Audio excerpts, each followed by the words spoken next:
હાલો ચાલુ કરી દો ને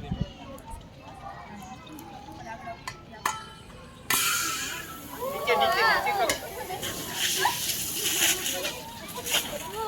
ઊંચો હરાકો થયો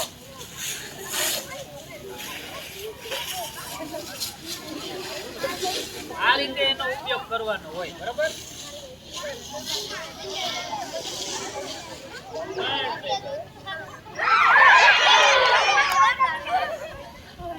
જ્યાં ઘણું બધું ટકે હોય તો ઘણી બધી મોટી આગ બુજાવવા માટે પણ આનો ઉપયોગ થાય છે આ તો નાનકડી એવી હતી તો થોડીક વારમાં આગ છે એ બુજાઈ ગઈ બરાબર પણ આ રીતે સ્કૂલમાં આકસ્મિક અથવા સિનેમા અથવા જાહેર સભાઓમાં આગ લાગે આ રીતે ઉપયોગ